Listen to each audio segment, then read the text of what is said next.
Here we go with this semester 1 exam review. As you know, we started with the electrostatics, so the initial parts of our study was on force between charges, the Coulomb's law, so you must be aware of that equation. F is equal to K Q1 Q2 over d square, and now K is a constant. The actual constant is 1 over 4 pi epsilon, where epsilon is called the permittivity of the material that is used, and K is a constant. F is measured in newtons, charges are measured in coulombs, and D is measured in meters. And then we use this equation to further understand how forces are acting on different objects, and how multiple charges can exert force on each other. And we also went on to study the definition of electric field. Electric field produced from an isolated charge is kq over d square. So that will be the electric field produced from a point charge. And the further away you go, the electric field is going to be smaller. Okay. Using these concepts now, so what is electric field? Electric field is the force per coulomb. It's a force per coulomb. So electric field is measured in Newton per coulomb.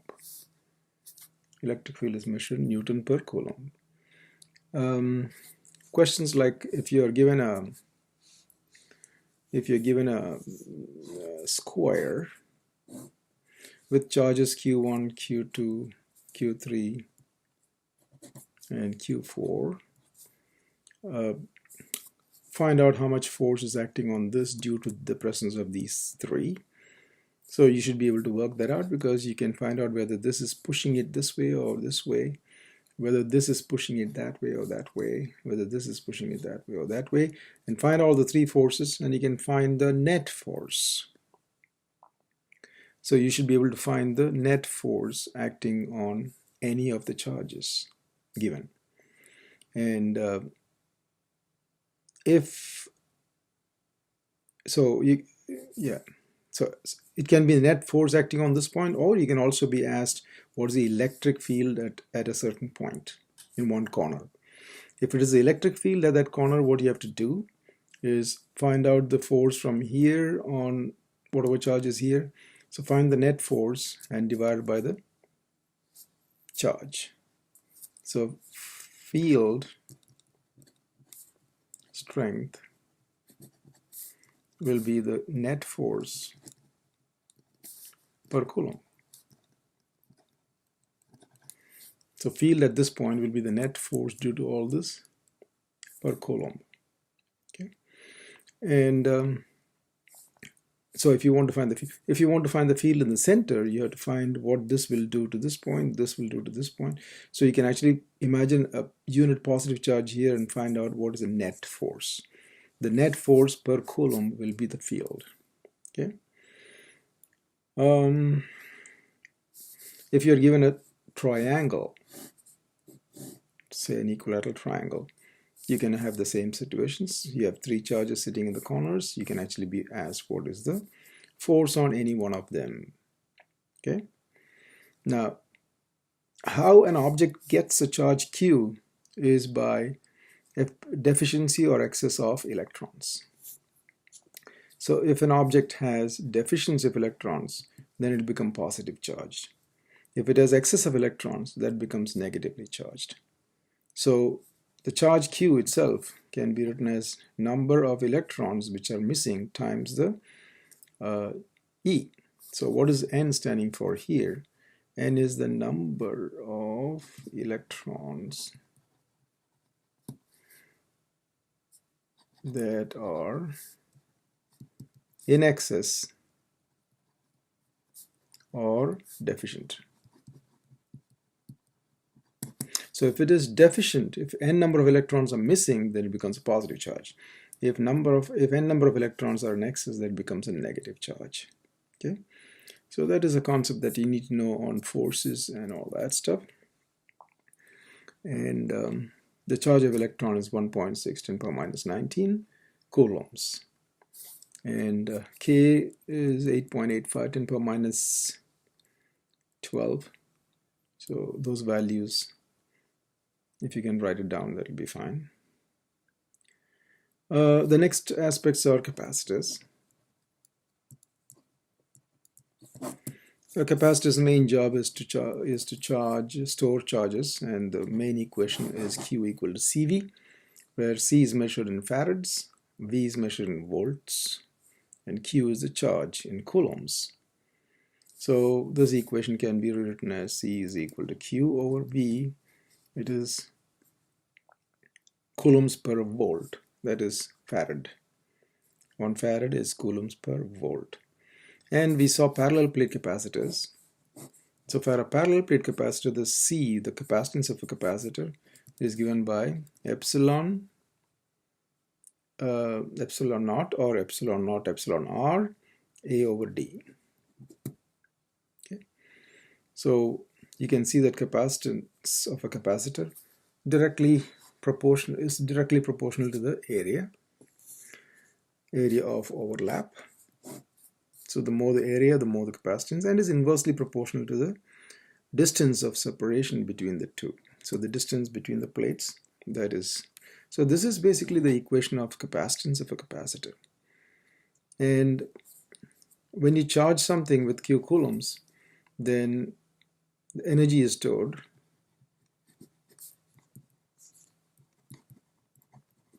And the energy stored, E, is going to be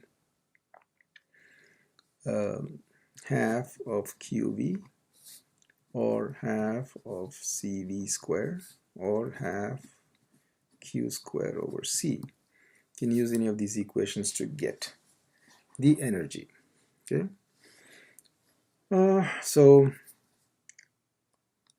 all these can change, or you can keep some of them constants. So if the plates are all fixed in same positions and C is constant, so the energy is proportional to the potential difference square. And if charge is kept constant, then the energy is inversely proportional to the capacitance. And the capacitance is affected by these factors. So if you can combine these, you should be able to answer certain questions. When you want to, apart from the capacitors, if you want to just say, all right, how much work is required to transfer Q coulombs across a potential difference? By the way, what is potential or potential difference? Potential difference volt is how many joules are required to transfer 1 coulomb. So volt is joule per coulomb. Okay, a volt is a joule per coulomb.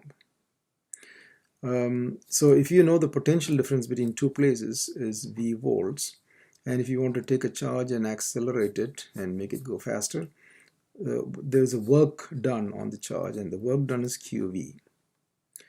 And the work that you put in as QV goes into the charge in the form of kinetic energy. So you can see that this transfers itself to half mv square, where m is the charge, which is actually mass of the charge, which is actually being accelerated, and v is the speed.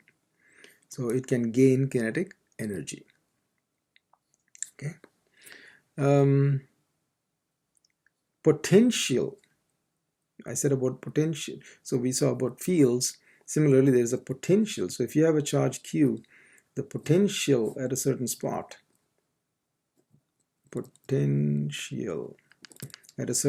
is V is equal to epsilon, V is equal to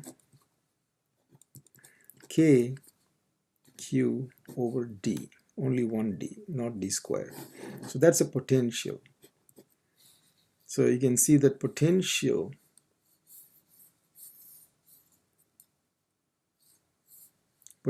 difference, potential is joule per coulomb. So if this is a potential, and if you want to do Q coulomb, if you want to transfer Q coulombs, then multiply it by V. So that will be the amount of energy that is actually involved. So V is equal to KQ over D. That's just the equation for potential. Now, let me go to a different page.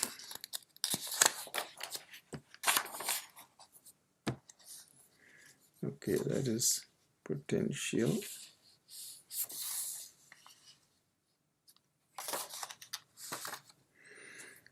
Now, let's say, okay, now if you have a uniform field obviously is going to be, field lines are going to be parallel to each other, right? So that's a uniform field. And so if you have a uniform field E, obviously the field is directed this way because this side is higher potential and lower potential. So this is potential and potential. So high potential to low potential is how the electric field runs. Now the magnitude of this electric field, in the case of a capacitor, you know it's V over D. And so electric field is volt per meter as well, the unit. If I put a charge Q over here, that charge Q is going to experience a force here in this field, and the force is going to be QE. So if I put a positive charge Q, it's going to experience a force in this direction along the field. If I put a negative charge, it's going to experience a force in the backward direction. Okay, so force is equal to QE is an equation which gives you the force in newtons if Q is in coulombs and E is in volt per meter. Okay, the next area that we went on to is in current electricity. In current electricity, you need to know Ohm's law. That is where we started off. Ohm's law is IR. Ohm's law is V is proportional to I, and therefore V is equal to IR, and R is the resistance. Now, the resistance of a material changes according to its nature or its characteristics. So the resistance of a material is rho times L over A. Rho is called the resistivity, measured in ohm meter, and L is the length in meters, and A is the area of cross section. Area of cross section in this case can be pi r square if it is a circular cross section, and r should be in meters. And if you're going to use diameter, then it's actually pi d square over 4. That will be the area formula for this one. So you will have definitely questions based on what is the resistance if these are given, what is the length if these are given, what is the radius if these are given, and so on. So you should be able to work with this equation very fluently. Okay. The other equation that you need to focus on is well, the current by definition itself is Q over T.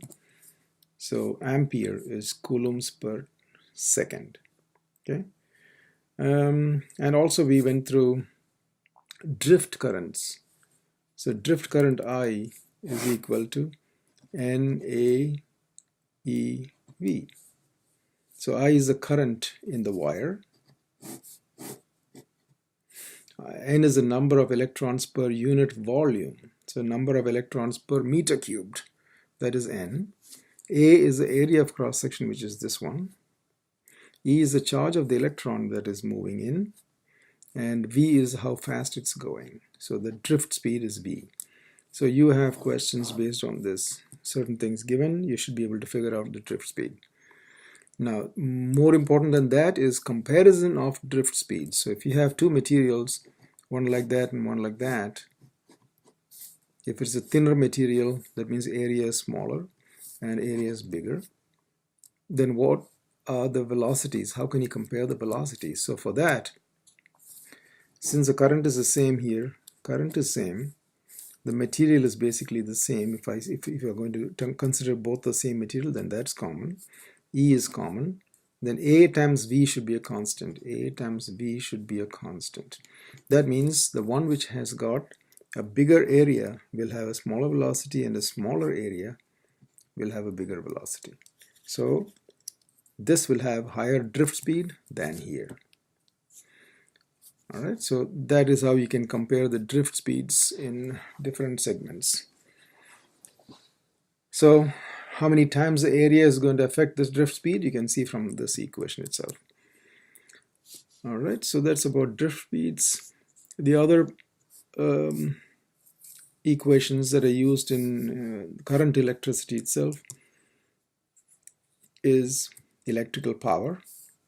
So power is equal to IV, which is also equal to I square R, which is also equal to V square over R. That's power equation. And basically power is energy over time. So energy will be equal to power times time. If power is measured in watts, time is measured in seconds, then this will be in joules. But if power is measured in kilowatts and this is measured in hours, then energy is measured in kilowatt hours. So kilowatt hour is a unit of electricity we pay for. Okay.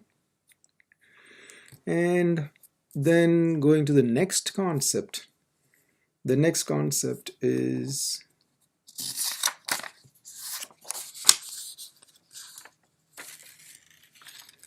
going to be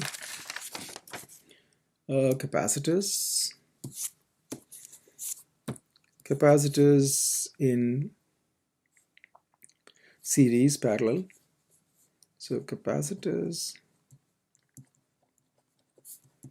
in series and parallel. You should know how to find the equivalent capacitance. If you are given a circuit, you should know how to figure out the equivalent capacitance and then find the charges. So if you're given as capacitor, multiple capacitors connected to a power supply, can you find out the charge on each capacitor and the voltage on each capacitor? If you can find that out, then it's fine. How do you do it? Normally what you do is you take the equivalent capacitance and then start from there. The equivalent capacitance has the entire voltage V, and therefore you can determine the charge, and if they are series capacitors, the charge is supposed to stay the same on each of them. And once you know the charge and you know the capacitances, then you can actually figure out the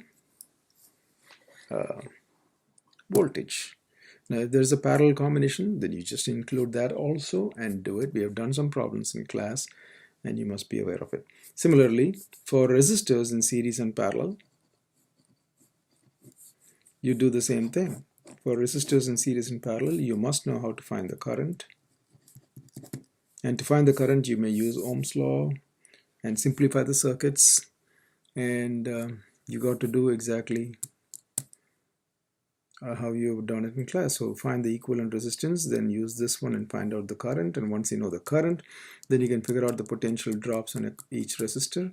So that area that you have worked pretty hard, you must go back again and look at all the problems that we have solved in class, and that will help you to that will definitely help you to find out how to answer these questions. Okay, basically to find the current I, and once you know the current I, you can figure out the potential difference across each resistor and so on. In some questions, in one question, you will need to use Kirchhoff's laws. So if you are having a circuit where you have more than one cell, then definitely you will need to use Kirchhoff's laws. So if I have a circuit like that, you'll definitely need Kirchhoff's laws. So you have one loop, second loop, you apply Kirchhoff's laws to both the loops, and after you apply Kirchhoff's laws to both the loops, you can set up the equations and solve for the currents, and once you know the currents, you can figure out all the other details. So it's basically exploring the circuit and getting to know what is not known. Okay. When you have capacitors and resistors connected together, it becomes an RC circuit. So when you discharge a capacitor through a resistor, and when you charge a capacitor through a resistor, so for example, discharging of a capacitor, the charge is going to be exponentially falling, And some of the equations that you've done, I'm just reminding you, Q is equal to Q naught e to the power of minus T over RC. You can go back and look into all the equations and all the different charging mechanisms. But what you need to know over here is this is a charge that ends up after this much time. This is the original charge which it started with before at time t equal to 0. And RC is the time constant. So time constant tau is R times C. The product of R and C is tau. Tau is measured in seconds. It's this time constant. And RC must have the same units as seconds in that case. So just review that material and find out how you can actually find the new charge. You can find out the time constant and so on. Not too much in detail, but the basic knowledge is enough. All right, and then moving on from there to electromagnetism. In electromagnetism, you need to know that, okay, if you have a current flowing in a wire, you have a magnetic field, and the direction of the magnetic field is given by the right-hand grip rule. And the magnetic field strength for a straight, infinitely long straight wire carrying current is mu naught I over 2 pi d, where d is the distance from here to here, the perpendicular distance. So this magnetic field strength depends on the current, it depends on how far away it is, and so this is an important equation. And then if you have a solenoid, the magnetic field inside B is given by mu naught Ni, where N is the number of turns per meter of solenoid. It's the number of turns per meter of the solenoid, that is N. And I is the current passing through this coil. Okay, and if a current is flowing in a magnetic field, then we apply the Fleming's left-hand rule: magnetic field, current, and force. And the force equation is B I L sine theta. So if there is an angle involved, then you have to apply that. This will be the force on a current carrying conductor. This is how the motors work. So the motor actually gets the current flowing in the coils in a magnetic field, and then it experiences a force and therefore a torque that turns it. Okay, so this is an important equation. You may have some questions on this. And the other thing is, if a charge is moving in a magnetic field,